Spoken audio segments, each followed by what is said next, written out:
Diffusion. What is diffusion? More so, what is cognitive diffusion? Cognitive diffusion is a term used in psychology and cognitive behavioral therapy, CBT, to describe a technique that is developed to help individuals and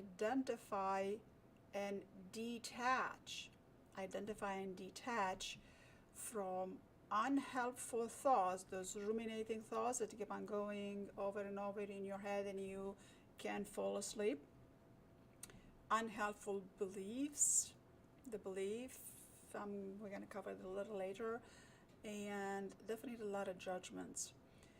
A bit way too much judging is going on, if you ask me.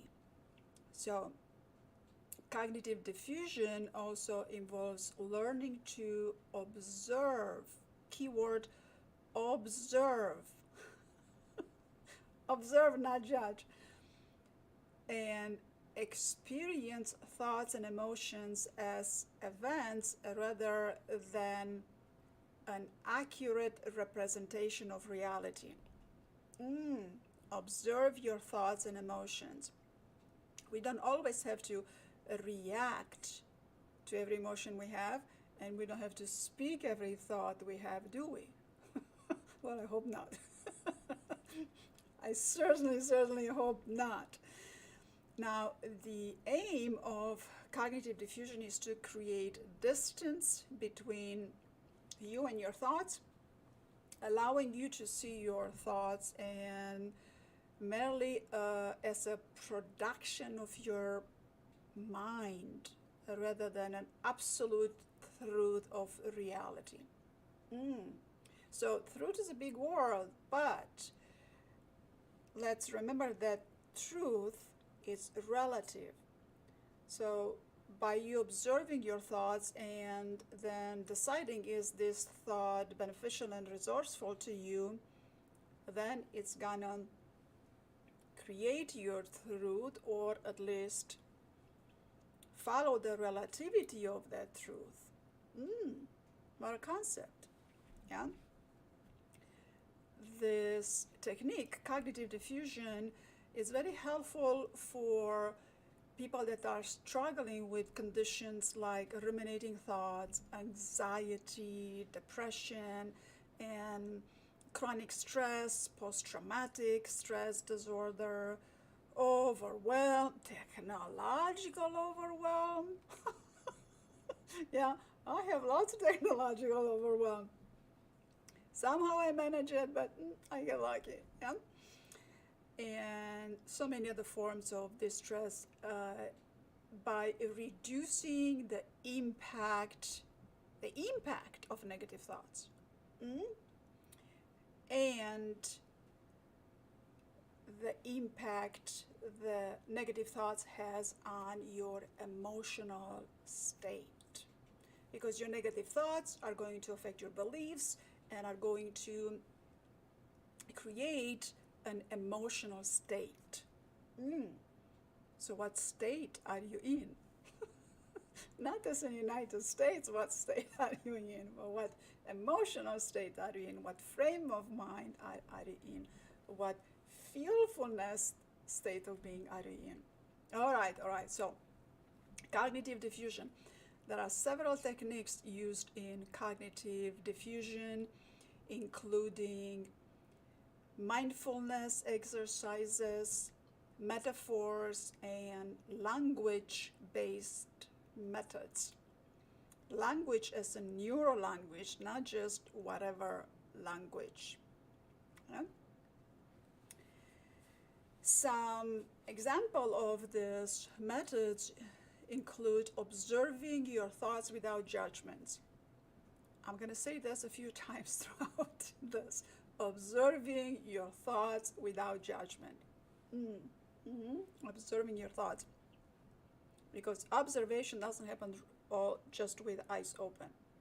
Well, you can have your eyes open and observe your thoughts, and hopefully you do have your eyes open and observe your thoughts, because otherwise you might fall asleep. Most people, when they close their eyes, they fall asleep. So you want to be aware and observe your thoughts. because this is going to bring you a lot of resources and a lot of clarity. It's going to take you to achieve the outcome you want to achieve. What is the outcome you want to achieve? Win the lottery? Well, it's going to bring you clarity into what you need to do to win the lottery.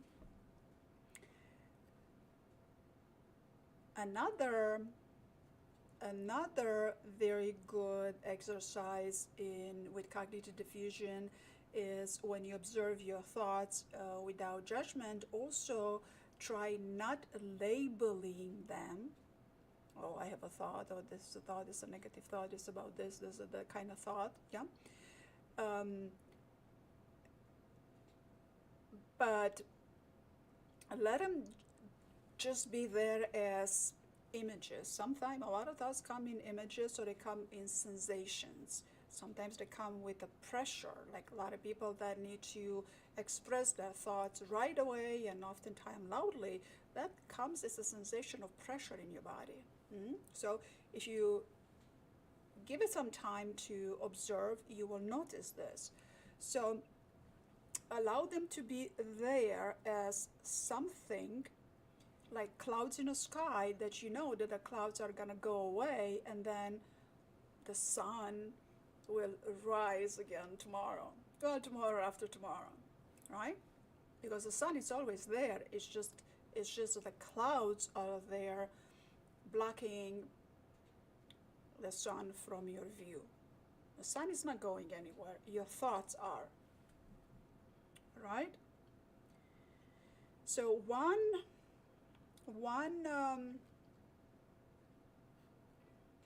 there are several sentences, phrases you can use to engage in cognitive diffusion.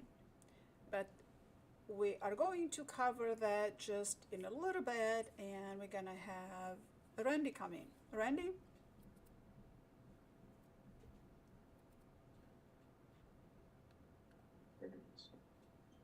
I had to find my mute button.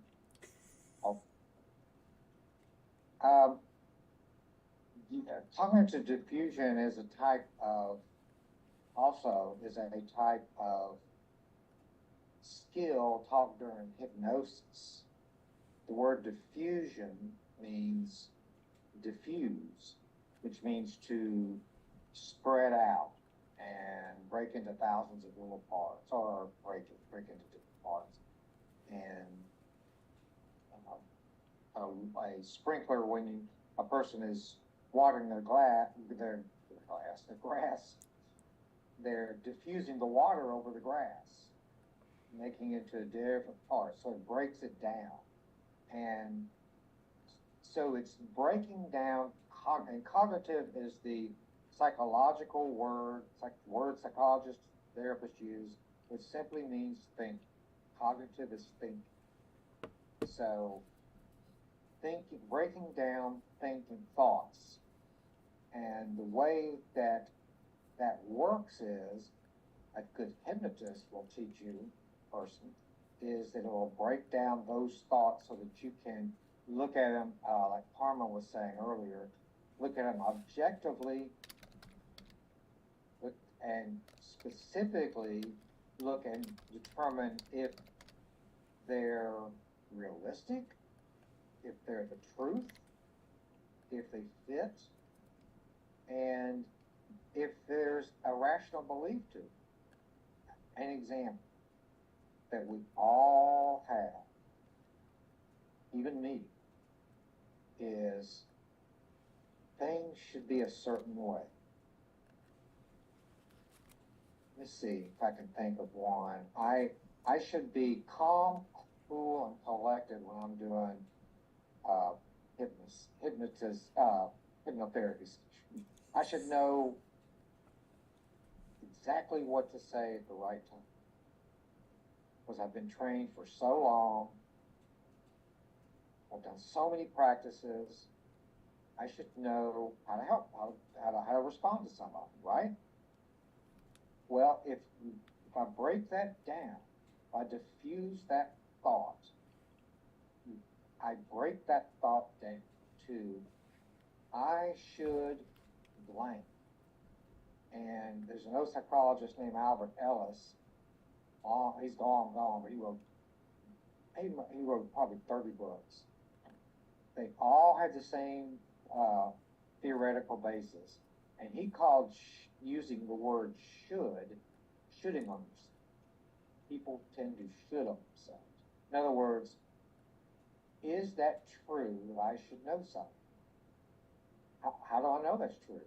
Well, one of the ways is logical. Looking at it from an objective viewpoint, is that statement true? I should know what to do in a hypnosis session. Is that statement true? Well, if I say yes, what's the proof to it? Where is there written somewhere that after X amount of hours of training, a person should know everything to say in their skills? It doesn't exist because it's not true. The great hypnotists are always learning. Carmen and I, being the great hypnotists we are, we went to a training thing. When was that? Just last week. recent. Yeah. Last Saturday. Mhm. And so therapists, good hypnotists, good therapists, good professionals are always getting trained. So there's nothing that says, so when I diffuse that statement, that thought, that cognitive thought that's knocking around in my head consciously, if I break it down and diffuse it, that means that I look at it objectively and I break it down and there's no truth to that statement. Well, I believe it anyway. Well, then I believe that the earth is flat. There's just no truth to it. And I'm basing my feelings on a statement that's not true. I'm basing my feelings of feeling inadequate on a statement that has no basis in reality. And that's called confronting the cognitive process through the cognitive diffusion. And it takes some practice. It takes some practice learning how to find those. But there were 5 words that always are dysfunctional words if somebody is thinking. So if you're doing a cognitive diffusion on yourself, it should, let me see if I can remember. Should, must, have to, ought to. Should, must, have to, ought to. And there's one other one. So there's 5, but I'm remembering the 4. Anytime that a statement has those thoughts, should, must, have to, ought to, something, I have to come up with it. Then if you diffuse a negative thought, it's going to probably have one of those words: should, must, ought to, have to. Anyway, so that's kind of the basis for what doing cognitive diffusion is, in my opinion. Pardon? Very good, very good. Now, when the goal of the cognitive diffusion, I mean, think of unplugging something. You want to not diffuse, but diffuse. You want to make it. No, I don't want to use those words. Okay, so the goal of cognitive diffusion is to develop your greater sense of awareness and to help you begin to control, so to speak, your thoughts and emotions. Now, I don't particularly like the word control, but manage your thoughts and manage your emotions, it's a much, much better word. Because when you do this, this is going to take you to a greater emotional balance and to a much more increased well-being. So why would you not want to increase your well-being? Because the moment you increase your well-being, you're going to increase your emotional intelligence automatically. And when you go about managing your thoughts and managing your emotions, that is going to catapult you into elevating your emotional intelligence. And nowadays, emotional intelligence is a requirement. So many people are not getting along. There is a lot of stress. Things are moving so fast. There is so much to do, and it is overwhelming. And if you're a parent and you have to take care of kids, take them to school, bring them home, have them do homework, feed them, bathe them, put them to sleep, and all, it's exhausting, right? But only by increasing your emotional intelligence repertoire is going to help you cognitively diffuse. So, emotional intelligence is a term that's being thrown out a lot lately, and let me tell you, it's a necessity. And it is a necessity for your peace of mind. If you cannot fall asleep at night, you go to sleep, you put your head on a pillow, and you cannot fall asleep at night, some sort of emotional intelligence techniques are going to help you. And a lot of the emotional intelligence techniques will include cognitive behavior techniques. One of them, which we're talking about tonight, is cognitive diffusion. And another very important, another very important aspect of this cognitive diffusion is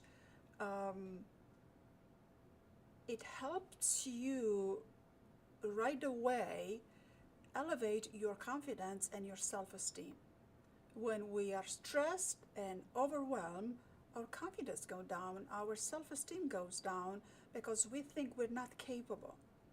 So a very good technique for you to apply the cognitive diffusion with is to say to yourself, I am capable and I have the resources to handle this situation well.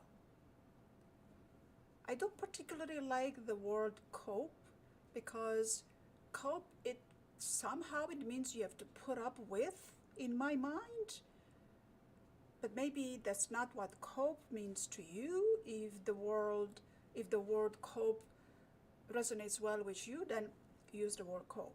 But I am capable and I have what it takes to handle this situation. Because you do. If you step away from the anxiety cloud, mind clouding neurotransmitters that are running through your physical body, in the moment that you're overwhelmed and stressed and the sky is going to fall over, because we feel like that often, take a breath, acknowledge your thoughts, acknowledge your emotion, remember to say, I am capable. If nothing else, just say, I am capable. And then some miraculous thought will pop up in your mind and you're going to know what to do. Now, this is a big deal. Knowing what to say, what to do in the moments that you're very, very stressed. Because we are stressed, but we are not in life being in danger type of a stress. We are overwhelmed with the amount of things we have to do, with the amount of, no, I'm not going there. Okay, I'll you don't want me to go there. Okay, Randy?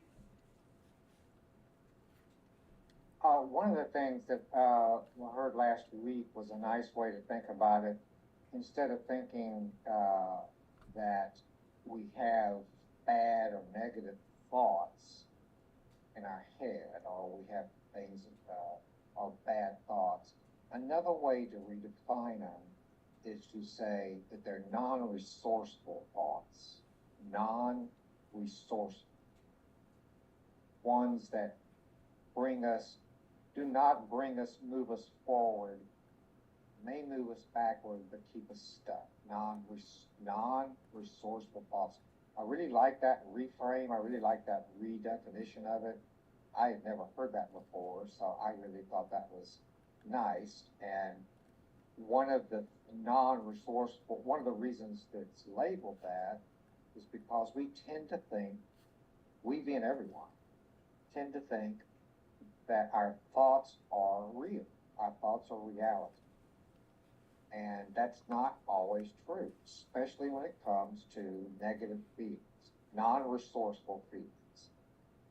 If you or I have a non-resourceful feeling, such as I'm angry, lots of anger towards everything,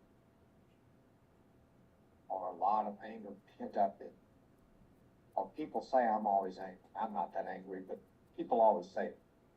Those kind of thoughts, those kind of non-resourceful feelings and thoughts, there's a feeling like that, it's almost 99%, if not 100, is connected to a non-resourceful thought. An unpleasant feeling that a person's having is almost always, and I would say always, connected to a non-resourceful thought. Another way to call a non-resourceful thought, another word for it, is an irrational thought. A thought that we believe is true, that there's no evidence for it. And those are the shoulds, must, have to, ought to, and whatever that other one is. I have to be perfect. People have to listen to me. My spouse, I must have happiness at home for me to be happy. I must have enough money financially to be happy. I must have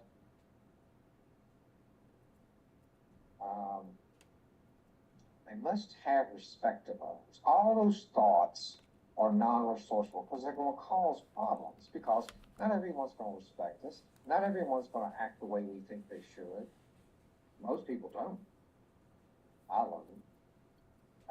Not everyone is going to help do what we think they should do and talk and say the way they should. So, just for the purpose of this talk, one doesn't have to go through psychotherapy or hypnotherapy to find out what kind of problems, what kind of non-resourceful thoughts I have, to do like Karma was saying. You can tell yourself thoughts that contradict any that are lingering in there. My mistakes are learning opportunities.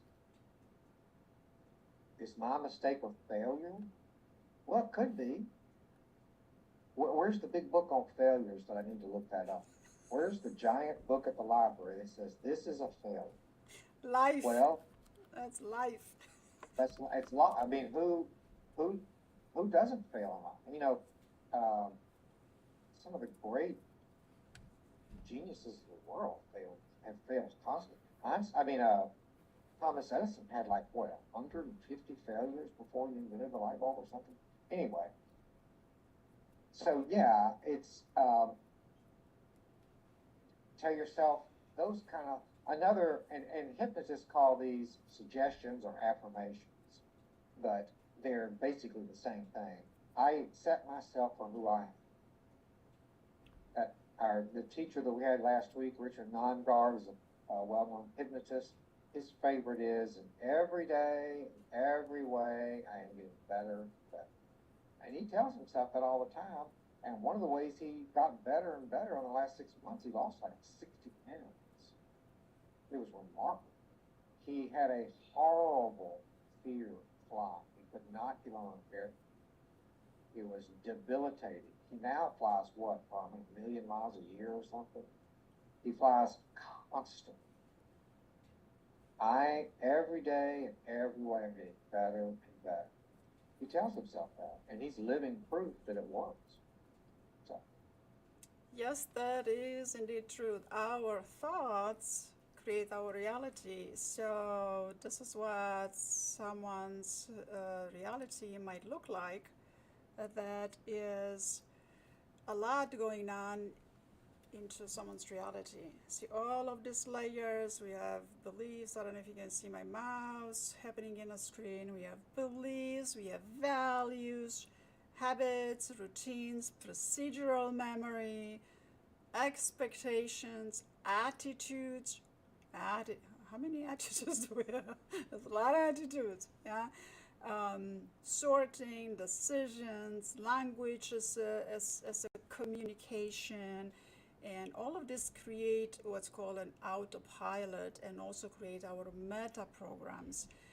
And they're all influenced by the big filters, big three major filters: generalization, distortion, deletion, because we filter everything that's happening, every information, every event we filter, because we can, well, we need to filter, but it is advisable through ratify some of the filter and to begin to filter that which is not resourceful, and to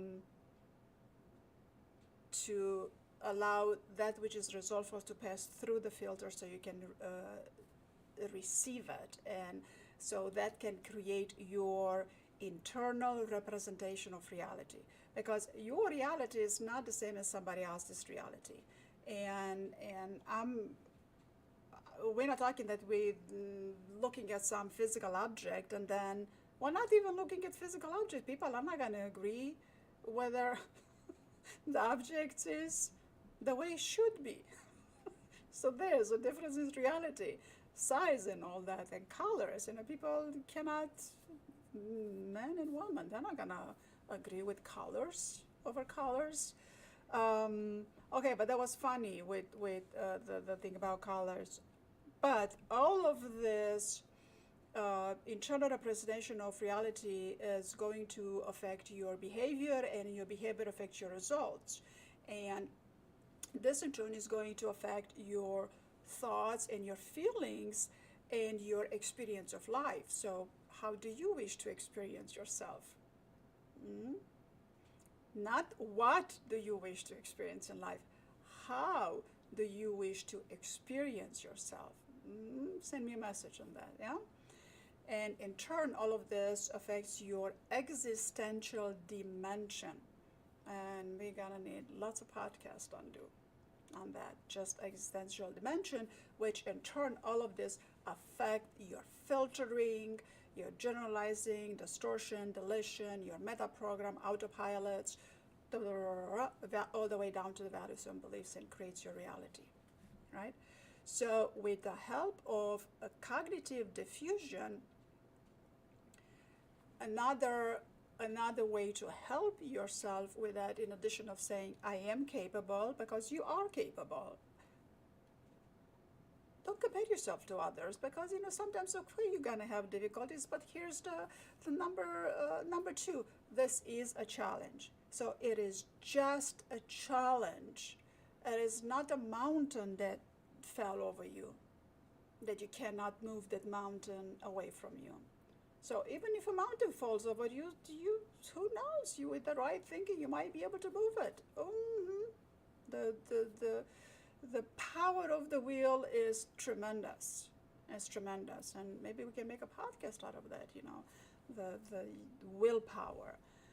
But also, like Randy said earlier, don't worry about mistakes. Everybody makes mistakes. Well, don't make mistakes intentionally, and don't go about hurting people, and don't be violent, and don't criticize people, and don't put them down, and don't think that they're not good enough because could have, should have, you, because you think they should be differently, therefore they're not good enough. Like right now, maybe me and Randy should talk about something other than what we're talking about when we talk about cognitive diffusion. Yeah? So don't do that.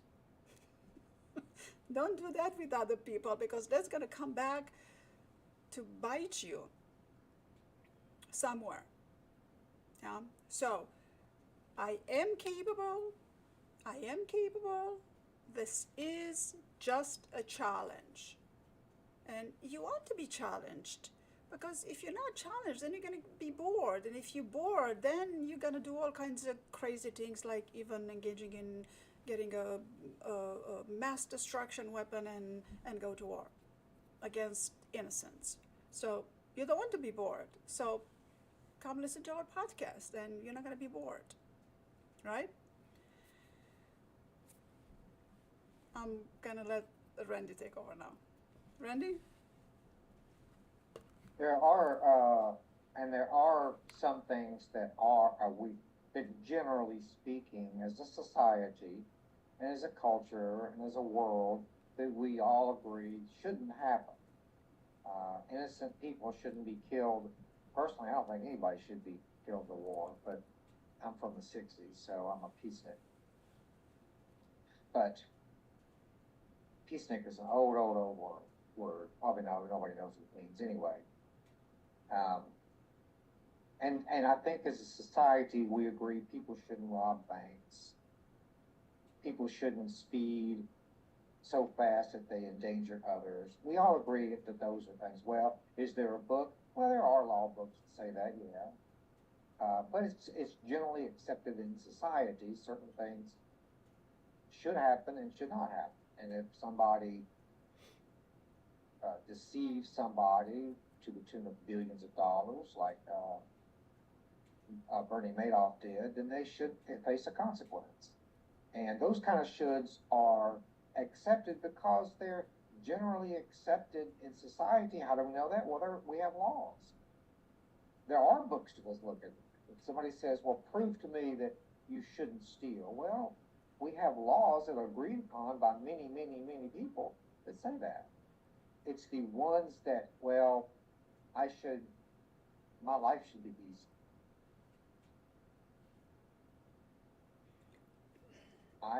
People should be more respectful to. How many lives have been lost because of that one unresourceful fault? People should respect me. And if they don't, they're going to pay for it. How many lives today have been lost? Lives.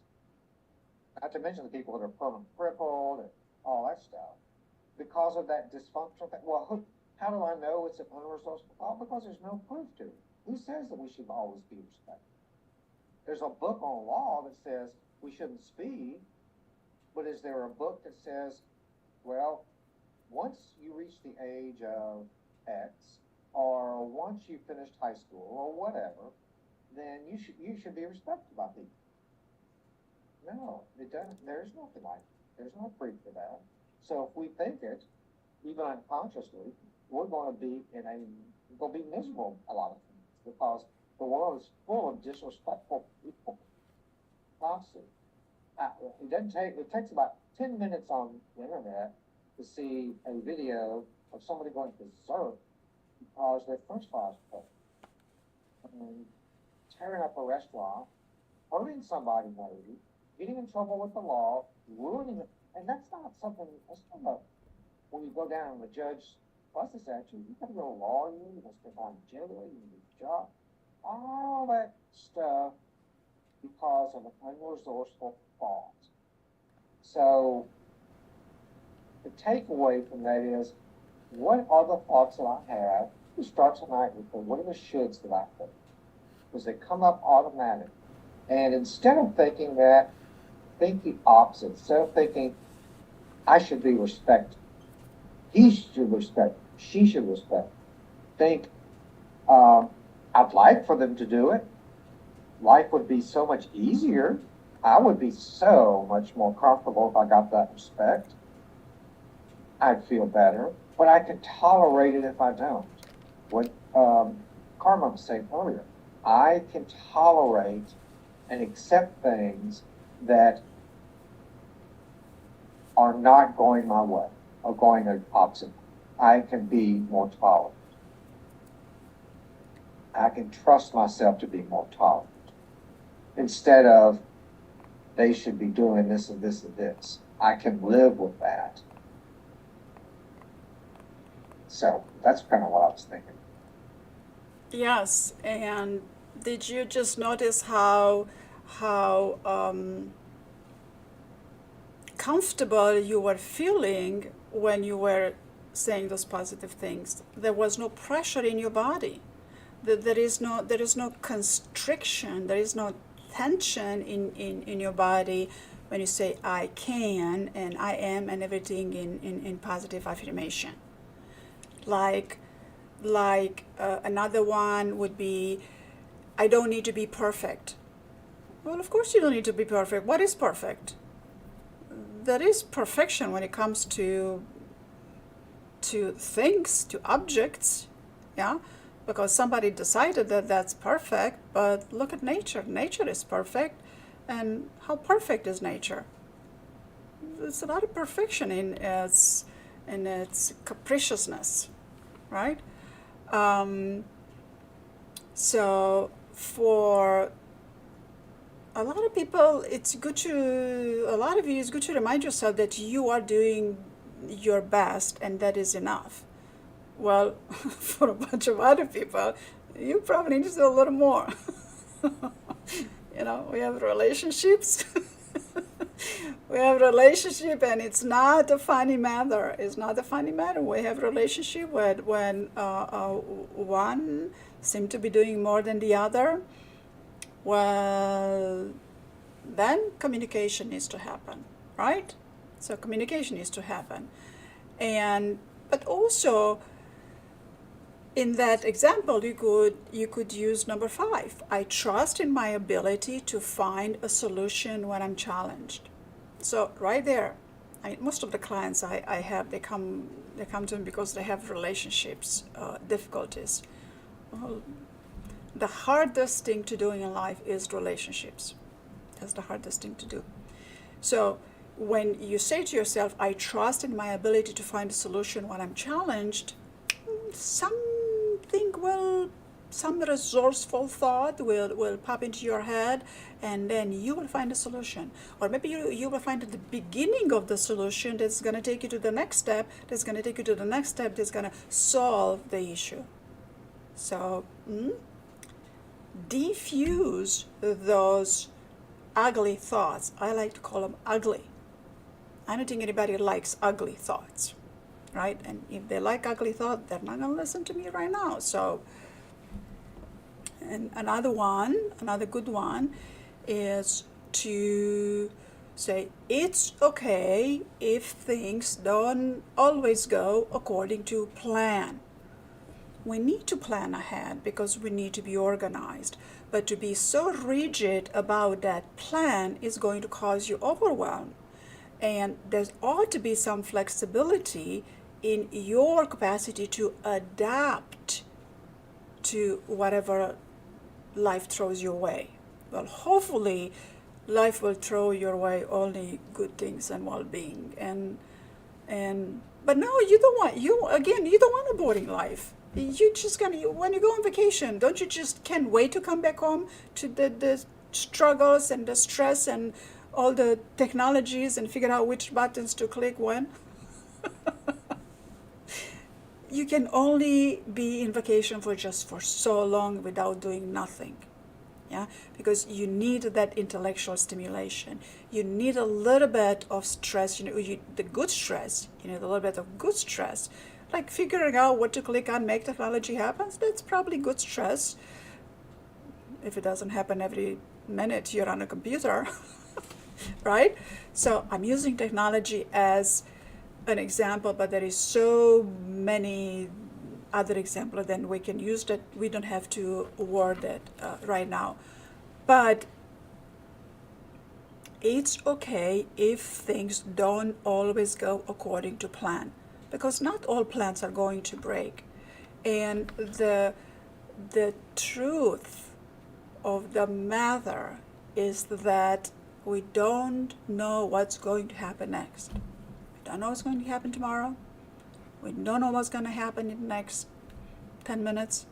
We don't know. We go about planning it, and we go about doing life, and we would like to know that it's going to happen as we hope that it would happen, But when it doesn't, it's okay. Especially in this fast moving life. Everything is fast, fast, fast, fast, fast. So it's okay if things don't always go according to plan. Yeah? Because remember that we have beliefs, we have values, we have autopilots, we have procedural memory, and even this procedural memories, you can develop a new procedural memory. And what's procedural memory? Procedural memory is that which has you do things automatically without you having to sit and study to memorize something that you know how to walk, you know how to talk, you know how to write, you know how to turn on the computer, how to scroll to social media. So, yeah, individual reality is different from person to person, and I hope, and my goal is to guide you towards ways and resources that you can incorporate in your ways to enhance the quality of your reality. I don't know about quantity, because I think quantity, we have lots of quantity lately, but you can enhance the quality of your reality and increase your well-being. Yeah, Randy? I remember when I was doing some therapy training, it was by a therapist named Chloe McDonough, who still is living, of course, and works with Tony Robbins. But she would allow, when she was teaching, she would have classes that would observe her supervising a therapy session live. We would sit behind a one-way mirror. And of course, clients knew all this. They all knew that we were there, but they couldn't see us. And one of the sessions, it was very interesting because one of the sessions I saw a client in an impossible situation and was overwhelmed with her non-resourceful thinking. And there was just no solution. The problem was this was in Washington, D.C., and in Washington, there are a lot of ambassadors from other countries. And as most of us know, those ambassadors from other countries are, what's the word, not even mean, but they're exempt from United States laws. They are not, their residence, their embassy is considered a part of their country. So that the United States police in Washington, D.C. cannot go into somebody's house because they have diplomatic immunity. That's what it's called. They can do whatever they want as diplomats and not be arrested because they technically are in their country. That's a crazy law, in my opinion, but it's there. And so this woman was married to an ambassador. And guess what the problem was? He was very abusive. Not to the point of, endangering her life, but he would slap her. He was from a culture that believed very much that women were inferior. And I don't mean to downplay his culture. I think I think there's people from that culture, all of them didn't do that. I think he just uses their excuse. But they did believe women should be subservient and should be a certain way, he thought. That was how he interpreted his cultural rules and religions. So when she did something that was more or less Western, or wore something Western, he would become verbally very aggressive, very demeaning, very aggressive, very put her down quite a bit. And she was, and not ever, as I recall, I don't recall him being physical with it actually. I just remember there was a lot of verbal abuse and verbal put downs. So she was miserable. But nothing could be done because he was a diplomat. He could do what he wanted to do because technically he was in his country. even though he lived here. But nothing could be done because he was a diplomat. He could do what he wanted. What's the solution? What's the what would I do in that situation? What would I tell that poor woman who's so miserable? Her unresourceful thinking is, I'm stuck, I'm miserable, I can't leave my husband because that's against my cultural beliefs, in my religion. I have to stay with him. I'm in another world, another country. I'm stuck. I have no choices. I'm not capable of making any other decision. I don't have a solution, and I didn't either. So Chloe is a genius. Her statement to the therapist to tell the woman was this, and it changed my perspective on things. I thought it was the most brilliant thing I've ever heard. One of them, and it was just perfect Chloe Madonna's statement. That statement was this: tell her there's more to life than a happy marriage.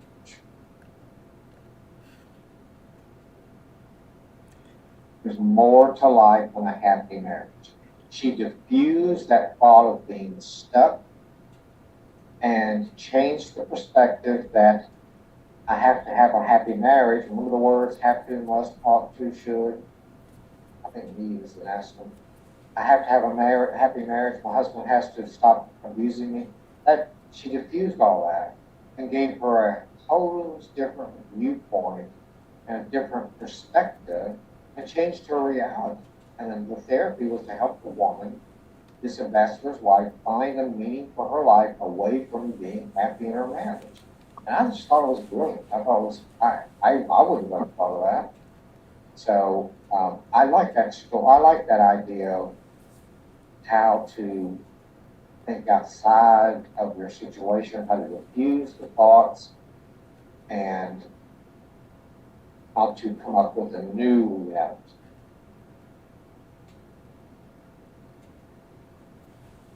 Yes, and it's interesting that we say come up with a new reality, because what is real? I mean, how long ago was the world flat? The world as in the planet, and is our planet making up the world? And how long ago was it that we thought that the sun circles around us and not us around the sun? And a lot of things. And when it comes to not proving reality, but even Einstein proved through his theory of relativity, which is that which should have gotten him the Nobel Prize, he proved that everything is relative, even physical reality. I mean, he proved his theory of relativity with the planets and the star and the sun and the moon and things you cannot touch, but you know they're there and they exist. So if that is relative, what about your thoughts and what about your emotions? Right? So, and we're not gonna go, right now we're not doing psychiatry where there are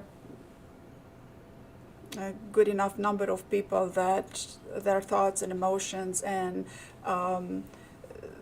their perception of reality is skewed. Right now we're addressing normal beings, right? So the reality which is real to you might not be real to another. That which is true to you might not be true to another, right? So beliefs and values have the highest weight in creating your reality. So here are a few questions to ask yourself. Is this belief realistic given your current circumstances? Yeah. Whatever you believe to be true or to exist, is it realistic in that particular moment when, usually when something is not going according to plan or is not going right? So is that belief serving you, like Randy mentioned earlier? Yeah. And also, number two, are there any facts that contradict my belief? Like the world, Mother Earth is not flat. Mother Earth is very round. The planet we live on, it's very round and it's not flat, and you're not going to get to the end of the world and fall down. Yeah? And number three, what evidence do you have that supports your belief? Do you believe something because that's how you grew up with that belief, or because religion told you so, or because the parents and the culture? And why do you believe your beliefs? And which beliefs do you believe to be true, and which beliefs can you reassess and say, maybe, just maybe, this beliefs and that belief you can possibly reassess. Religion would be the easiest one to reassess rapidly, and that's probably one that you're going to be more resistant towards reassessing. And you don't have to, but it's just something to notice, that is factual, that religion is so wide. There's so many different kinds of religions, and there's a lot of contradictions in religions as to which is true, and that has been since eons and eons, and it will continue to be since eon and eons. And are all of your religious beliefs, not some of them, maybe some of your religious beliefs, are they serving you, or are they causing you stress? Are they causing you pain? And one of the most interesting things, and also the most fascinating things, I have friends that have married into a different religion. They have made an agreement that through their marriage, friendship, their togetherness, they were never, ever to talk about religion. They made an agreement. They don't talk about religion. They've been married for over 50 some years. Happily married. They still like each other. Yeah, no talk about religion. So beliefs have a very, very strong pull on your reality, because it affects everything. If you look in a picture, it affects everything that happens, the way it happens, the way you perceive it, the way it affects you, the way you affect all of the chain reactions that construct your internal representation of reality. Beliefs. So then after you ask yourself, what evidence do you have to support that belief? Or because somebody said so, and somebody is well known, or is very famous, or is a millionaire. Well, is that the purpose in life, to be a millionaire? Is that that's it? That's not it for a lot of people. It's it for just a few people, which in turn they put a certain amount of pressure on you to make you feel the same way, that becoming a millionaire is it. That's the end goal. Well, yeah, we should chase money, and we should be cognizant and work into having money and earn income and have the money make more money. Yeah, that because we need to pay bills. Yeah, and maybe if we have a little more money, maybe we can buy some solar panels. and then we'll spend less on electricity. Yeah? But then when we go to values, there's always going to be something or someone that are going to address your values directly or indirectly. So usually you have people that value you. There's going to be a person or two or three that value you.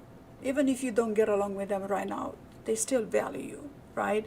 So then you can ask yourself, what would this person tell you about this particular belief, right? And it's not about, it's about cognitive diffusion. Yeah, cognitive diffusion, helping you become aware of your thoughts that are not resourceful, thoughts that bring you a lot of anxiety and turmoil, this kind of thoughts. Do you want to have this kind of thoughts, or you think your life would be more joyful without all of this heavy, ugly thoughts? What do you think? Randy, what do you think? I think those non-resourceful thoughts lead us to having a much more difficult time in life. Life is hard anyway, and having, for a lot of people, for most people, life has challenges. Having non-resourceful thoughts on top of it just adds a cherry to this terrible, ugly dessert, as you call it. Using those ugly words, it's adding fuel to the fire. Yes, indeed it does. Indeed it does. So, some of the takeaway for tonight is I am capable, and I do have the resources to handle the situation well as it can be. Yes, believe that and see how it makes you feel.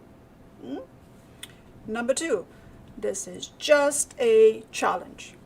It's not a mountain that fell over you. It's just a challenge. Otherwise, life would be boring. And I don't think you're going to like a boring life. No. You're resting, yeah, but boring life, no.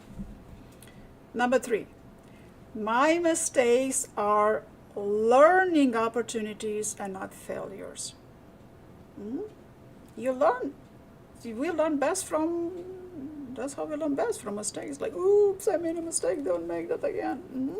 Yeah. Number 4, I don't need to be perfect.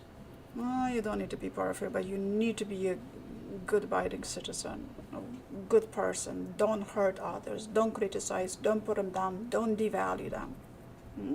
Yeah, so other than that, you don't have to be perfect. Yeah? You don't have to look perfect, you don't have to dress perfectly, you just have to treat people with respect. You don't have to admire people, you have to treat people with respect. Yeah? Don't think of them being smaller than you or smaller than someone else, because if you think that someone else is smaller than something else or someone else, then that's a belief you have for yourself, that you are smaller than somebody else. And Carl Jung is not gonna like you having that thought. No. Carl Jung encourages you greatly to never think that you are better than someone else, nor smaller than someone else. You as a person, at some task, at some abilities, yes, which is normal, it's to be expected, yeah. I'm not good at everything. I don't know everything. I'm not perfect, but I have no need to be perfect. I have zero need to be perfect. I divorced that need many years ago. Yeah? And number 5, I trust in my ability to find a solution when you're challenged. So trust in your ability. Yeah? And send us your comments, send us your questions, and we will answer the best that is feasible in a live podcast, or we can just always address it in a private message, and you're always free to contact us, both me and Randy, directly, and be well. Defuse your ugly thoughts. Yeah?